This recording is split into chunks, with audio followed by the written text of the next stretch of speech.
السلام عليكم ورحمة الله تعالى وبركاته. بسم الله والحمد لله، الصلاة والسلام على أشرف المرسلين وعلى آله وصحبه أجمعين برضا الله. أما بعد. ബഹുമാനികളെ, സാഹചര്യങ്ങളെ അതിജയിക്കാനുള്ള ശ്രമങ്ങളാണ് പരിണാമഹേതുവെന്ന് ഡാർവിൻ നിർവചിക്കുന്നുണ്ട്.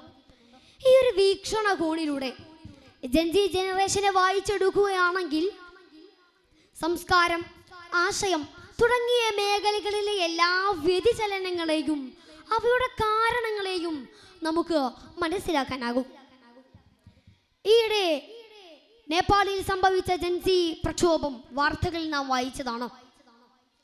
സർക്കാരിന്റെ അഴിമതി, ഭരണത്തിനെതിരെയുള്ള ജനങ്ങളുടെ പ്രക്ഷോഭത്തെ പുറം ലോകത്തെ കബളിപ്പിക്കാൻ വേണ്ടി ജെൻസി പ്രക്ഷോഭമെന്ന് സർക്കാർ കള്ളപ്പേരിട്ടതാണെങ്കിലും പ്രക്ഷോഭത്തിലെ ജെൻസി സാന്നിധ്യം വളരെ അഭൂതപൂർവമായിരുന്നു.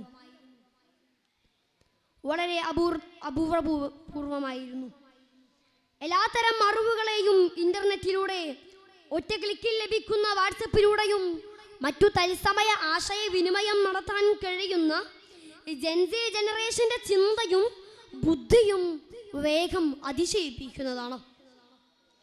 സോഷ്യൽ മീഡിയയിലും ഇന്റർനെറ്റിലും മാത്രം ജീവിതം ഹോമിക്കുന്നവരെന്ന് ഒറ്റയടിക്ക് ഇവരെ കൊണ്ട് പറയാനാവില്ല. അവർക്ക് രാഷ്ട്രീയവും ദേശീയവും സാംസ്കാരികവും എല്ലാത്തിനുപരി സ്വതപര്യവുമായ ബോധ്യങ്ങളുണ്ട്. ജെൻസി ജനറേഷന്റെ ചരിത്രം അന്വേഷിച്ച് നോക്കുമ്പോൾ പലതരം പ്രശ്നങ്ങൾക്കും ചരിത്ര പ്രതിസന്ധികൾക്കും ഇടയിലാണ് അവർ ജനിച്ചു വീഴുന്നത് എന്ന് മനസ്സിലാകും. 1930 സാമ്പത്തിക മാന്ദ്യത്തിന്റെ നീണ്ടു നിൽക്കുന്ന ആഘാതം, കാലാവസ്ഥാ വ്യതിയാനങ്ങളുടെ അടിയന്തരാവസ്ഥ, സ്മാർട്ട് ഫോണുകൾ കൊണ്ടുവന്ന അസമത്വത്തിന്റെ ഭീകരമായ സാമൂഹ്യ മാനസിക ഫലങ്ങൾ, രാഷ്ട്രീയ പ്രക്ഷോഭങ്ങൾ തുടങ്ങിയവയെല്ലാം അവരെ പക്വതയും നിലപാടുമുള്ള സമൂഹമാക്കി മാറ്റി. അടുത്ത കാലത്ത് നടന്ന ലോകാഗോളവൽക്കരണ വിരുദ്ധ ഫോറം, കർഷക സമരം, പൗരത്വ പ്രക്ഷോഭം തുടങ്ങിയവയിലെല്ലാം നമുക്ക് ജെൻസി ജനറേഷന്റെ സാമൂഹികമായ കരുത്തും കാണാനാകും. എന്തിനേറെ, നേരത്തെ സൂചിപ്പിച്ച നേപ്പാൾ പ്രക്ഷോഭം, ബ്രസീലിലെ ഭരണകൂട വിരുദ്ധ പ്രക്ഷോഭം, ശ്രീലങ്കൻ കലാപം തുടങ്ങിയവയെല്ലാം ജെൻസി മനസ്ഥിതിയുടെ ശക്തിയെ വരച്ചു കാണിക്കുന്നുണ്ട്. ജെൻസി ജനറേഷൻ നിരവധി പ്രശ്നങ്ങൾ അഭിമുഖീകരിക്കുന്നു.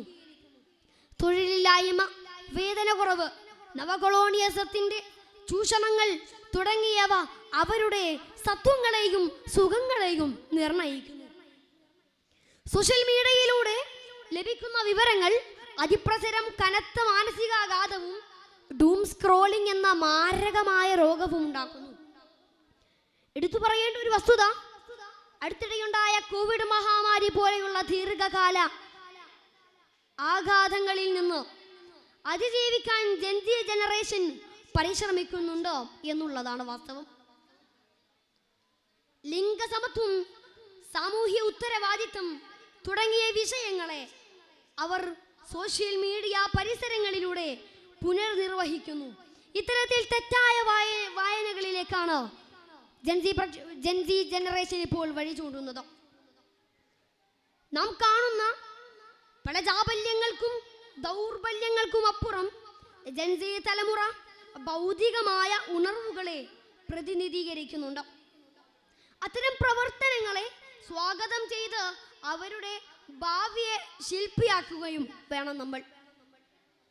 അതുകൊണ്ട് അവരുടെ ചിന്തകൾക്കും കരുതലുകൾക്കും കരുത്തു പകരും ചെയ്യാനാവണം എന്ന് പറഞ്ഞുകൊണ്ട് ഞാൻ നിർത്തുന്നു. വാഹിർ ദഅവാന അൽഹംദുലില്ലാഹി. അസ്സലാമു അലൈക്കും.